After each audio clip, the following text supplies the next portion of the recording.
Hello' students, যিহেতু half yearly exam আমাৰ start হ'বলৈ গৈ আছে, গতিকে বিভিন্ন ছাত্ৰৰ সেইটো প্ৰশ্ন আছিলে যে হাফ ইয়াৰলি আমাৰ গ্ৰামাৰ চিলেবাছটো কি হ'ব। কাৰণ গ্ৰামাৰ চিলেবাছটো বিভিন্ন স্কুলত বিভিন্ন ধৰণে দিয়া হৈ আছে। গ্ৰামাৰ চিলেবাছটো একচুৱেলি কোনেও ভালদৰে ক'ব পৰা নাই যে কি কি আহিব কি কি নাহিব। এতিয়া আমি যদি চিলেবাছটো চাওঁ, আমি যদি ছেবাৰ তৰফৰ পৰা দিয়া চিলেবাছটো চাওঁ, তাত তোমালোকক কি কি দিয়া হৈছে হাফ ইয়াৰলিৰ কাৰণে, যোনখিনি আণ্ডাৰলাইন কৰা হৈ আছে সেইখিনি দিয়া হৈ আছে। কথাখিনি বুজিলোঁ অলপ, যে প্ৰথমতে চোৱা গ্ৰামাৰ ছেকশ্যনত কি দিয়া আছে, ডিটাৰমিনাৰ্ছ দিয়া হৈ আছে, টেন্স দিয়া হৈ আছে, তাৰপিছতে তলত চোৱা আণ্ডাৰলাইন ক'ত আছে আৰু ভোকাবুলাৰী দিয়া হৈ আছে, চিন্থেছিছ অফ চেণ্টেঞ্চেছ দিয়া হৈ আছে। চিন্থেছিছ অফ চেণ্টেঞ্চ মানে কম্বাইন। এতিয়া কথাটো এনেকুৱা যে এইখিনিতো আহিবই, ডিটাৰমিনাৰ্ছ আহিব, টেন্স আহিব, ভোকাবুলাৰী আহিব, চিন্থেছিছ অফ চেণ্টেঞ্চেছ আহিব, প্ৰত্যেকটা ডিষ্ট্ৰিক্টতে এইখিনি আহিব। এতিয়া কথাটো হ'ল যে ডিষ্ট্ৰিক্ট ৱাইজ যিহেতু আমাৰ হাফ ইয়াৰলি এক্সামৰ পেপাৰখন কাটোতে দেখা যায় যে চিলেবাছখন ফ'ল' নহয়। মানে আমি ইয়াত কি পালোঁ, কেইটা গ্ৰামাৰ পালোঁ, ডিটাৰমিনাৰ্ছ পালোঁ, টেন্স পালোঁ, চাৰিটা গ্ৰামাৰ পালোঁ, হয়নে? অকল 4টা গ্ৰামাৰ। আৰু এনেকুৱা হয় যে যিহেতু হাফ ইয়াৰলি এক্সাম 100 মাৰ্কছৰ হয়, গতিকে মাত্ৰ 4টা গ্ৰামাৰ দি কুৱেশ্যন পেপাৰখন কাটোতে অলপ দিগদাৰ হয়, হয়নে? তো বা আগতীয়াকৈ আমি অলপ প্ৰস্তুতি চলাবলৈ বা আগতীয়াকৈ ছাত্ৰ ছাত্ৰীসকলক অকল প্ৰিপেয়াৰ কৰিবলৈ আৰু কেইটামান গ্ৰামাৰ ইনক্লুড কৰিবলগীয়া হয়। এতিয়া উদাহৰণস্বৰূপে মই যোৱা বছৰৰ নগাঁও ডিষ্ট্ৰিক্টৰ হাফ ইয়াৰলি এক্সামৰ পেপাৰখন তোমালোকক দেখাবলৈ গৈ আছোঁ, যে যোৱা বছৰো কিন্তু ছেইম চিলেবাছ আছিলে। এইখিনি যোনখিনি গ্ৰামাৰ চিলেবাছ তোমালোকক দেখাইছোঁ, যোৱা বছৰো এই ছেইম চিলেবাছ আছিলে। তো যোৱা বছৰ নগাঁও ডিষ্ট্ৰিক্টত কেনেধৰণৰ কুৱেশ্যন পেপাৰ আহিছিল, কি কি গ্ৰামাৰ আহিছিল, সেইখিনি এবাৰ চাওঁ আহা। এতিয়া তোমালোকে চাবা, এইখন যোৱাবাৰ হাফ ইয়াৰলি এক্সামৰ হয় নগাঁও ডিষ্ট্ৰিক্টৰ। মই জাষ্ট গ্ৰামাৰ পৰ্শ্যনখিনি তোমালোকক দেখাবলৈ গৈ আছোঁ। তো ইয়াতে গ্ৰামাৰ পৰ্শ্যন ষ্টাৰ্ট হৈছে 39ৰ পৰা। তো 39ৰ যোনটো গ্ৰামাৰ আছিলে, Kalidas is the Shakespeare of India, তো সেইটো আছিলে কিহৰ, ডিটাৰমিনাৰ্ছ আছিলে। 40 নম্বৰটো ডিটাৰমিনাৰ্ছ, তাৰপিছতে 41টো দিছে আমাৰ প্ৰিপজিশ্যন, তাৰপিছতে আমাৰ 42টো যদি চাওঁ, 42টো তোমালোকৰ প্ৰিপজিশ্যনৰ দিছে, প্ৰিপজিশ্যন য'ত আমাৰ নাছিলে, চিলেবাছত নাছিলে, দেখিছা তোমালোকে।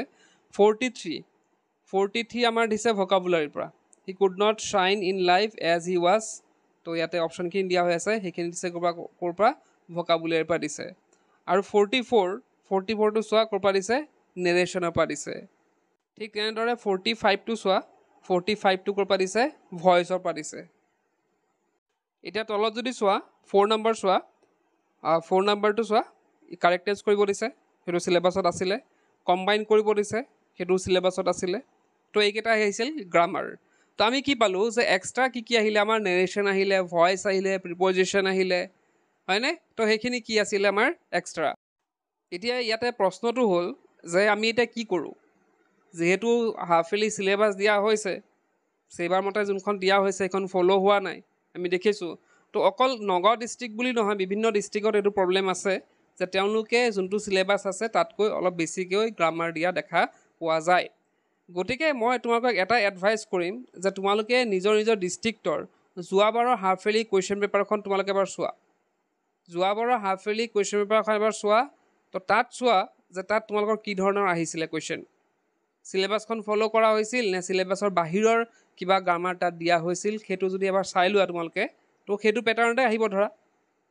এইবাৰ যিহেতু ডিষ্ট্ৰিক্ট ৱাইজ হাফ ইয়াৰলি পেপাৰখন কটা হ'ব, গতিকে তোমালোকে ডিষ্ট্ৰিক্ট ৱাইজ যাৰ যি ডিষ্ট্ৰিক্ট হয় তোমালোকে পাবাই নিশ্চয় কালেক্ট কৰিলে।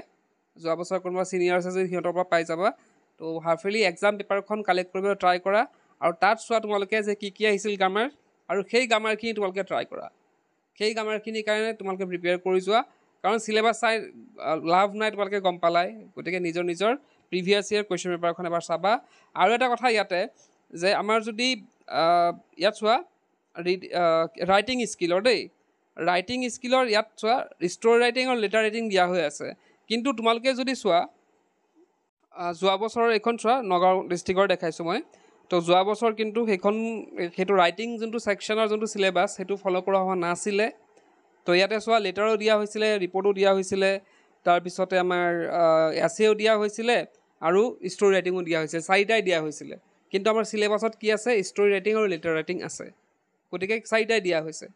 গতিকে অলপ খেলি মেলি হয়, প্ৰত্যেকখন ডিষ্ট্ৰিক্টত এনেকৈ খেলি মেলি হয়। গতিকে মই বাৰে বাৰে এটা কথাই ক'ম তোমালোকক, প্ৰিভিয়াছ ইয়েৰ কুৱেশ্যন পেপাৰ চোৱা হাফ ইয়াৰলিৰ, তাত তোমালোকে গম পাই যাবা যে তোমালোকৰ ডিষ্ট্ৰিক্টৰ কেনেধৰণৰ কুৱেশ্যন পেপাৰ আহিব আৰু চিলেবাছ কি হ'ব বাকী ছাবজেক্টবিলাকত প্ৰব্লেম নাই ইংলিছৰ এই গ্ৰামাৰ পৰ্চনটো আৰু ৰাইটিং ছেকশ্যনৰ সেইটোৱে প্ৰব্লেম আছে বাকী তোমালোকে যদি চেপ্টাৰবিলাক চোৱা চেপ্টাৰবিলাকৰ কিন্তু ফ'ল' কৰা হয় বাছ খালি আমাৰ এই গ্ৰামাৰ ছেকশ্যন আৰু ৰাইটিং ছেকশ্যনটো অলপ দিগদাৰ কৰে তেওঁলোকে তো এইখিনি আছিল আজিৰ ভিডিঅ'টোত তো আজিৰ ভিডিঅ'তে শেষ কৰিলোঁ কি পঢ়িছে